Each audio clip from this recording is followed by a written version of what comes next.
Hello guys, and welcome back to Strategic Command World War II World at War with our first ever PvP, where I am playing the Axis and SirTravis, the Ligma Zoomer, is playing the Allies. In the last episode, we took a nice bite out of one of his carriers, glorious carrier that strayed a little too far and fell into a sub trap that I set.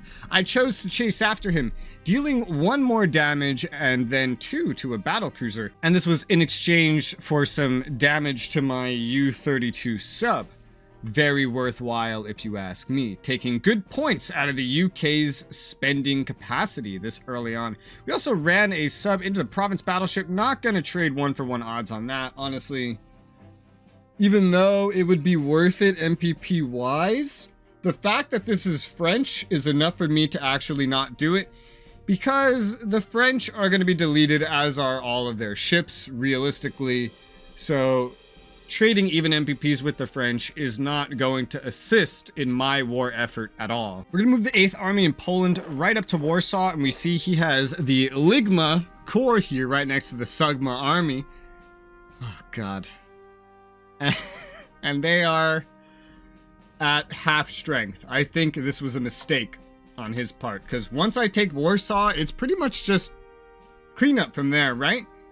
Because, shit, dude, we haven't even been prompted yet with the USSR coming in, but I assume that will pretty much just happen regardless.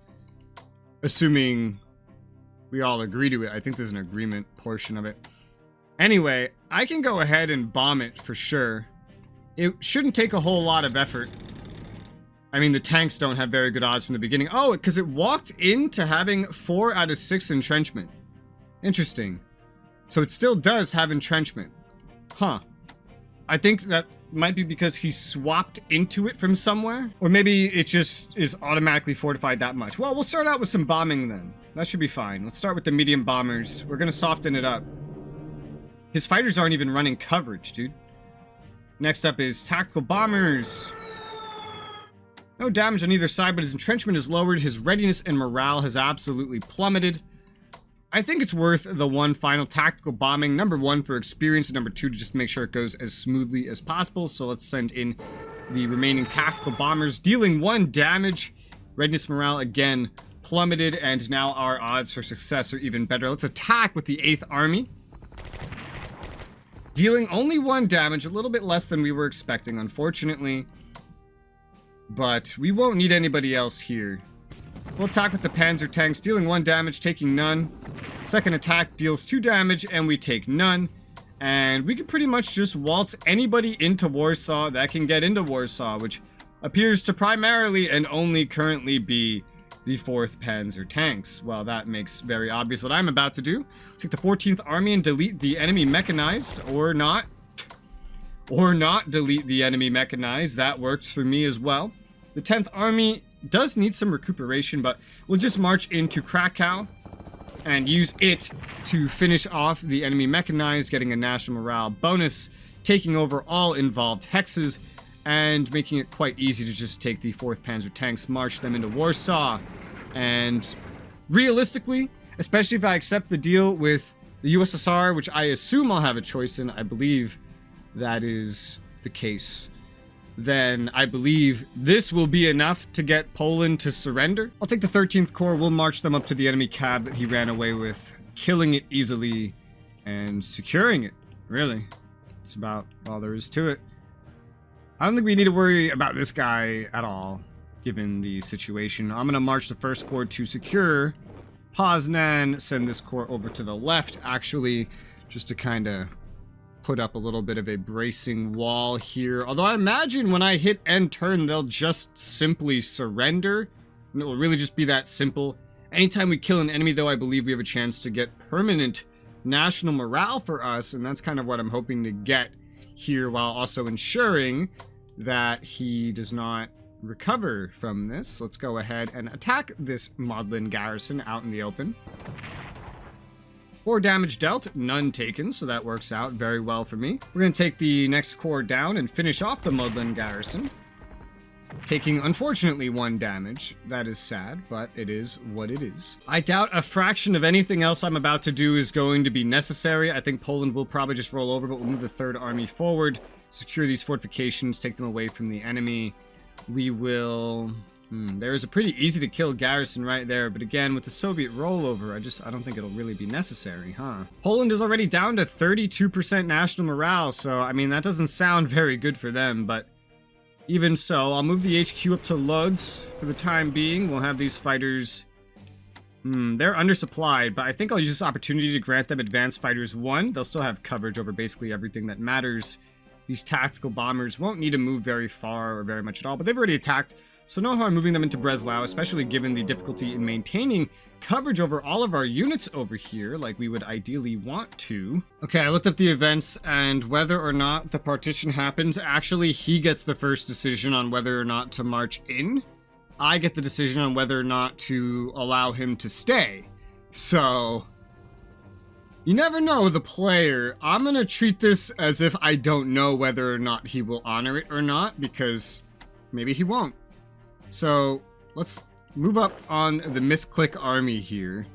And if I can wipe this out, that would be pretty ideal. We'll attack with the 4th Army, dealing the 3 damage as promised and taking none. We were supposed to take 1, so the rolls still favor us currently. We'll march the 2nd Corps down, march the 1st Frontier Corps down, and we could trade 1-to-1 against it. Not that that's necessarily going to be the best thing I do this whole time. Well, actually, rather than do that, it's already surrounded. It's not going to have any access to supply. It'll go to 0 next turn if Poland does stay alive, and then its execution can be swift and merciless. So we can just wait to see that, and then that should be fine.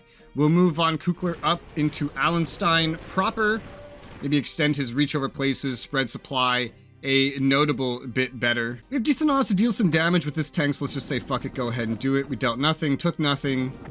We dealt 1, we took none. I mean, that's better than nothing. That's theoretically some free XP right there.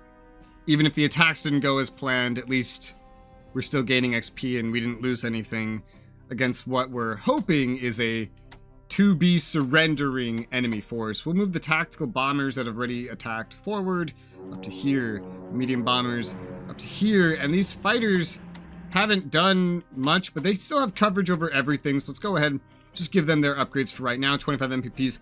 I want to do research, but getting this initial thing going is way more important in my eyes. I'm tempted to move a little bit closer here, to be honest. This isn't necessarily in range of anything, but the chances that Poland doesn't surrender, I think, is very, very low. And if it doesn't surrender because he doesn't march in, this becomes really simple because he'll still have to give me 25 MPPs per turn from a USSR, though he probably doesn't know that, as part of the Molotov-Ribbentrop Pact anyway. And we would get all of Poland, which would help with an Operation Barbarossa, all without losing any mobilization on the USSR side, so it can only work out for me from here, I believe. This army that took out the tanks is going to move up north a step. The Slovakian army is going to move up next to Warsaw in case it's needed to pour east next turn, because again, we still don't really know what he'll do. Players are unpredictable, especially players like us that don't have any eye for a meta or anything. I'd love to get the infantry weapons research going, but I can't. I can get it going for Italy, and I will. That's basically all of their MPPs, but I really, really, really, really wanted to save that up and do that now because I know how important it will be for Italy. And then as we get more and more MPPs coming in, we will see how this goes. You know, I wonder if this, I was imagining this came from down around here. I wonder if it came from over here. He said something to me. I teased him. I was like, man, what a tasty French battleship. He said, I wonder where they're going. We've been talking a lot about him getting units around Italy, so I wonder if he thinks he can use the French Navy against Italy. They might be going down around this way. Interesting. Well, I know already that he can't because I've seen this happen already. I've tried this tactic and it didn't work. We're going to spend the rest of Germany's MPPs where I feel they would be best spent. There's no need to move anybody else over here right now until we know for sure that this is done. So he hasn't moved forward to this mine, but it's surrounded, so it's actually losing its capabilities. We do want to reinforce this front line just as he's been reinforcing his. This is the primary place I want to spend MPPs this turn. So reinforce, reinforce, reinforce. Upgrading the first army would work pretty well. Anti-air and infantry weapons level 1, that's 38 MPPs, sure. Reinforce this core that's up here. And I mean, like, eventually these might just swap places with this army or something, or like it might come here, army might come here, preparing to like move into Luxembourg or whatever. Obviously we're wanting as many units upgraded as possible before the actual fighting starts, so that's why I went ahead and didn't move a couple. Also, this one's gonna have to get like redeployed out of here because it's on the USSR side of it, assuming he actually does that. But we'll get anti-air and infantry weapons. Not spending any money on mobility this early on. There's no point, if you ask me. I mean, there's a point, but it's just so expensive, I think it's not worth it. Personally, anti-air infantry weapons, when I could focus instead on getting as many units upgraded with anti-air, because he might use his air, of course, and infantry weapons for the actual direct combat, and just forcing our way through the upcoming Battle of France. Looking over at China now, my expectations have 100% been met, and he has sent a corps forward with not the best supply into a unentrenched mountain to stare down at my 37th army, which is vastly superior. I will take this chance to deal some damage, hopefully taking none. Yep. Racking up some free experience as we continue to entrench here and dare him to attack us. We will take our bombers and we're going to focus on this enemy Changsha Defense Force Corps, striking with both bombers. Dealing no damage, taking no damage. His entrenchment is untouched, but his morale and readiness have lowered. We cannot deal any damage immediately with an attack, unfortunately. But we still have pretty decent odds to lower his entrenchment, at least. So let's go ahead and take the 13th, which is less entrenched, less well off. And we have lowered his entrenchment, readiness, morale a little bit more. Let's attack the 34th as well. He's gained XP. That's unfortunate. We also have XP. But his entrenchment is now lowered twice, and we are beginning to weaken his defenses here. Could also try to like go around and flank, but I don't want to stretch myself that thin yet. That would also need just, you know, less support anyway. I could get this army moving down here specifically for that purpose. I plan on sending one army over here to fill in. One could go over here. We have 1, 2, 3 armies to send out from up here that could fill those spots in. So that would certainly work. We just have to wait before it's actually worth investing into strongly. So for right now, we will entrench in this field while we send this army around. I don't want to rush forward and deal with the penalties of a forced march, so we're just going to run forward with that army. We'll get advanced fighters, long-range aircraft on our fighters because his fighters haven't been placed anywhere where they can escort anything that we're doing right now. So our bombers have had just free reign in building up XP and bombing the enemy units without really anything stopping them. What's the most important place I think I need another army? Probably here. So let's get that going. Let's operate the first Kwantung army right down there. So we'll be better off to try to overwhelm the Changsha Defense Force Corps while we also work on flanking the second Changsha Defense Force Corps, Changsha definitely being my main target right now. We've just freed up this army, so I'll do what I theorized I would do. I'm going to take this corps and we're going to march it over here to sit on this point. This army will head in this direction to free up this army. So we're gonna, should I force march it? It doesn't really matter, does it? Because it'll get close enough anyway. Let's just send it down the road normally. 4th Garrison's gonna start force marching up this way to free up the other remaining army up here, because getting those armies off the front is the most important thing, I think. This is already most of everything that I can do and that I wanted to do, because we're operating on a pretty limited front right now. So I think I'll do another thing I theorized that I might do last time, and we're going to go ahead and we're just going to put all 3 chits now. Thank God we got lucky on that first one, but we're going to put all 3 chits now that Japan can allocate with exactly 250 MPPs. It'll take 150 to do this into the Dutch East Indies. So we will have a 15% chance of success per turn to move them, and we're going to definitely maintain that 15% the whole time as Japan especially in this early period where we're just trying to invest into our future. 100 MPPs remaining. That shit's gonna go into stuff that will help us upcoming. So we're gonna upgrade this army. We're gonna upgrade the army at Yankee. 25 MPPs for each of these, by the way. And the army up here, the third army, as they are going to be replaced next turn. We're gonna move the Kaga carrier up towards these other ports. Right over here. Let's just put it like Busan. And we will reinforce this core. It's chilling out right here. It can only go up to 8 based on where it is. It'll need to deploy somewhere else with better supply before it can be useful anywhere else. I remember that a HQ and a core will deploy here, but I already know that I won't have nearly enough units to justify garrisoning the island of Taipei, currently is what it's called. So we're down to 3 MPPs. I've done all my attacks. That's basically the entire turn. I will bring these destroyers in closer. And yeah, that'll be the turn. All right. I'm very happy with how this is going so far. Germany is seeing success. More success in terms of dealing damage to the UK than I would have expected. With more than acceptable losses from what I ever would have projected we would have taken. Japan is having a pretty easy time. He's not being particularly aggressive as China, and where he is, it's a trap. You know, it's something that I specifically set up as a trap, just as I set up the submarines that were over here. I will go ahead. I'm going to move up one of these battleships to Albania. I'm going to move this heavy cruiser back. Move this battleship up a little bit more, I think. In fact, I'll just send one over here to Naples. There you go, yeah. And so I can send this one all the way up here.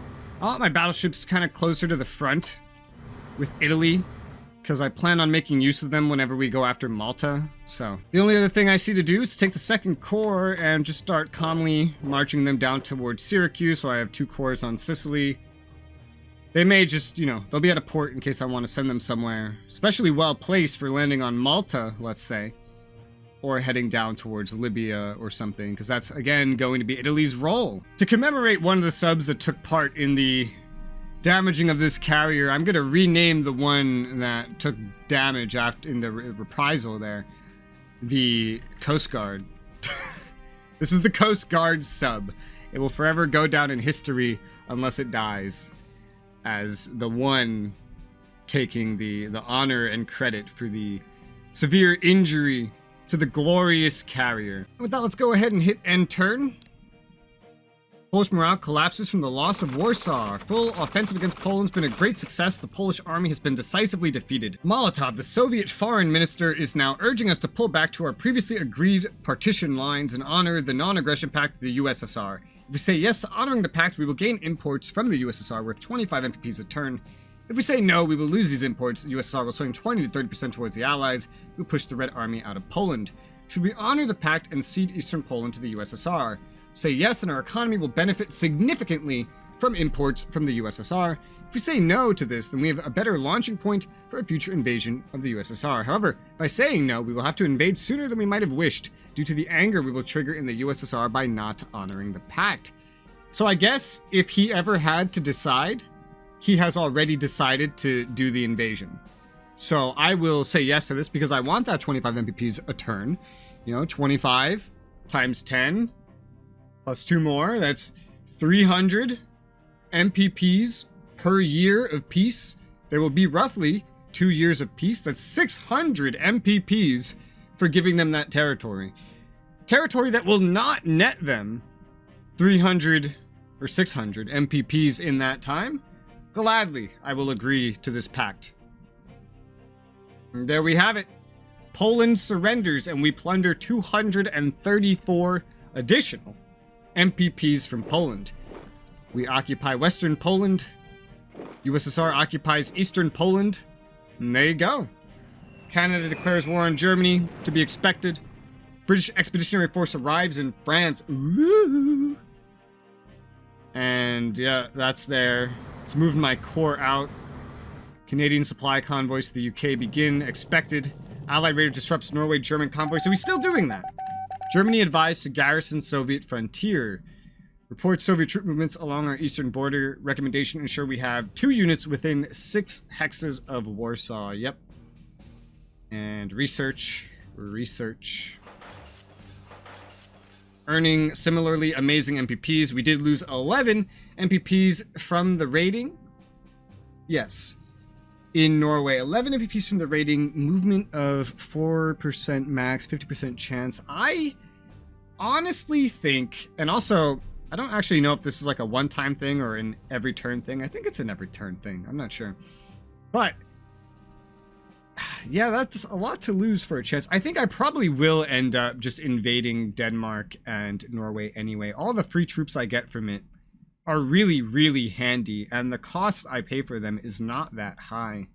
I'll think it over continuously, but that is our turn completed. The episode is not yet over, therefore I will let Travis know his turn is up, and whenever he's done with his, we will continue. All right, so we've gotten our turn back from Travis. Let's go ahead and hit play. It's been like more than half a week since we've touched this. Just hit OK. He has messaged me a couple times about it. We've had some conversations about it as he's gone through his turn. He seems very conflicted about China, of course. He hasn't done 2 full playthroughs like I have to practice, but let's see what he's done. He mentioned his carrier again, so I assume that's a good thing, because he said don't sink it. So I assume that means that my subs are fine. I hope. He's attacking my subs. Oh, we dived. Okay, he got a dive out of us. Ooh, and we... Oh my god, what the hell? He's using a battleship against it? God damn. Well, he did some damage there, getting it to dive over and over again. He's just hunting our sub, dude. He's just hunting it down. Even over here with the French, he's hunting it down, but takes 1 damage. Okay, that's good. If he ever repairs that, that's less MPPs he'll have to spend on France, which is only good for us. Reinforcements on the Maginot. That's to be expected. Chinese moving forward. He's going on the offense. Ooh, taking big damage to an army. That's exactly what I was hoping him to do there. 2 for 2 there. Not as good as I would hope, but he's being aggressive. Yeah, he's being aggressive. That pretty much reflects with what he was saying to me in messages. He wants to try to win China. I don't think he realizes yet how long winning in a front in this game or in real life really goes. He's trying to see results, and I think over time, throughout this playthrough, he'll learn you can't just see results that quick without massive losses that hinder you later on. But we'll see. Now that Canada, Australia, and New Zealand have all entered the war, it's imperative that we target not only the critical supply convoys, but also enemy ports and other coastal areas of interest. Placing a naval unit on the red hatching near a port will mine the port, triggering a small reduction in economic production in the vicinity. Send surface raiders to target supply convoys as well as all available units to mine these countries' ports. I kind of know more of what that means now, but it really doesn't explain it very well. It really doesn't.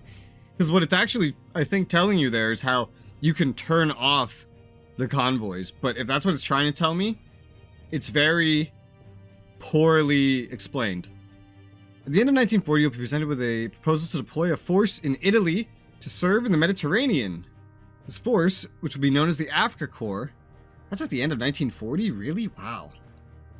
Consists of ground forces and air units capable of fighting the British in this theater, and forming it will cost 500 MPPs. If you'd rather not invest in this, as the war progresses, you may wish to consider deploying units in the Mediterranean so that Italy doesn't have to fight alone. I'm content with what these subs up here have accomplished, so ideally I want to get them out of here. So let's move away from the port for right now.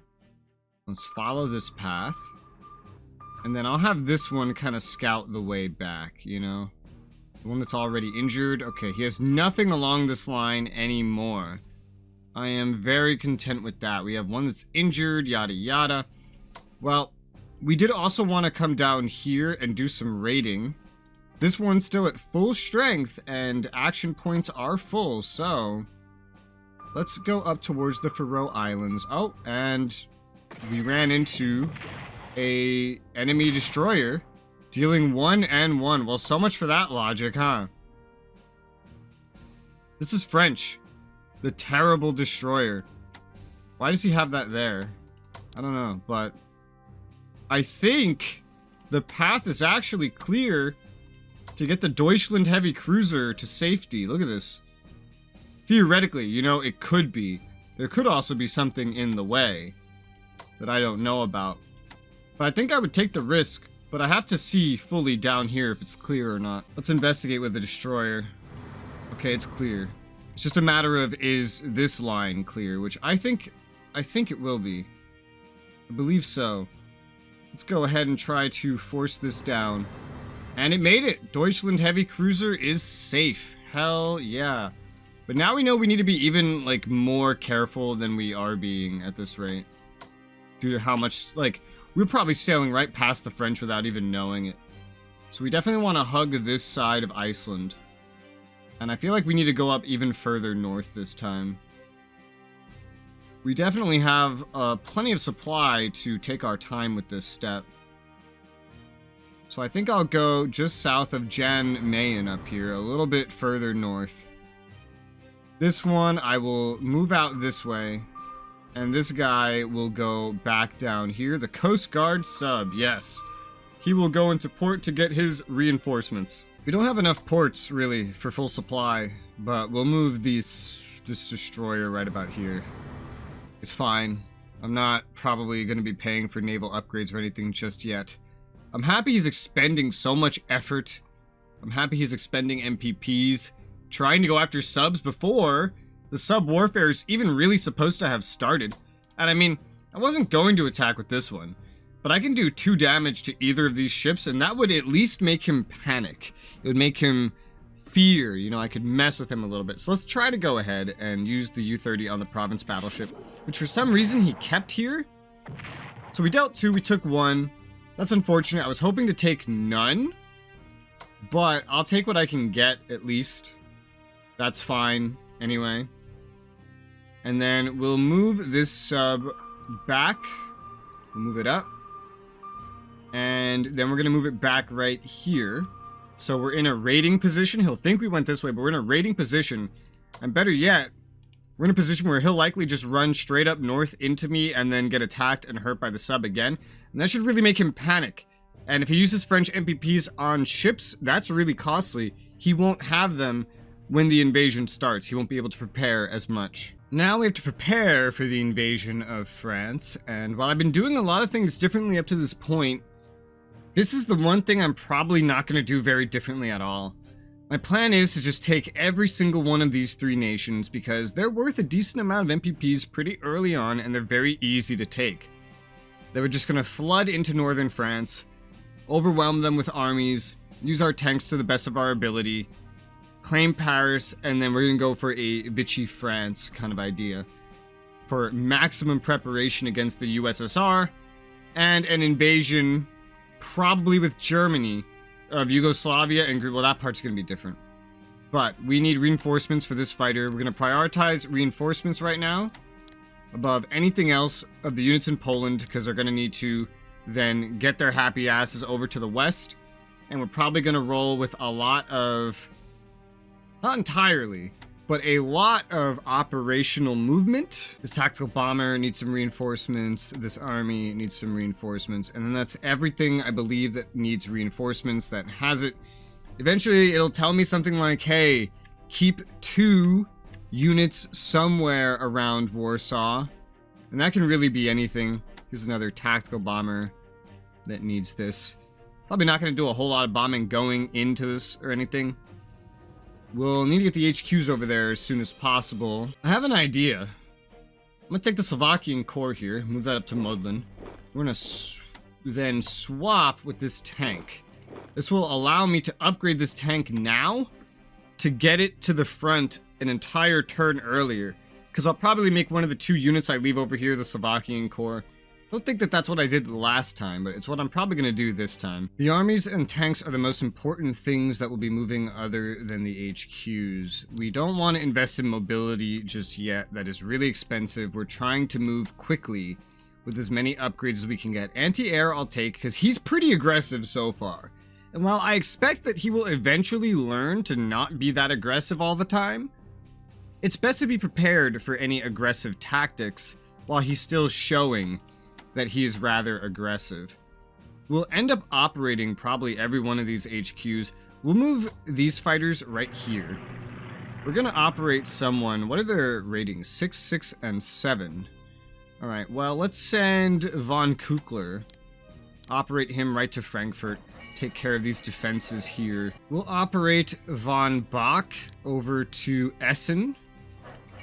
And then we'll operate Von Rundstedt. I'm thinking somewhere along the Rhine here, just like where he could move up pretty easily once we start pushing. Maybe not in the most accessible location. I'm not too sure about that, although that probably would be the best location for him. So yeah, fuck it, let's put him right there. Von Rundstedt. We only have 208 MPPs. Again, I'd really love to do some research, but I feel like the preparations for this take priority. Taking over Poland so early was important. Now, getting ready to take these in a lightning, just strike, wipe out every Low Country and France as soon as possible, and then after that is when we'll have the breathing room to go as heavily into research and building up units as we'd want to. Not that I want to ignore research the whole time, I just feel like until the invasion starts, But it does look like we are out of time for this episode, so I hope you guys are enjoying this so far, and we will finish up this turn on the next episode. So thank you guys very much for watching, and I'll see you on the next episode.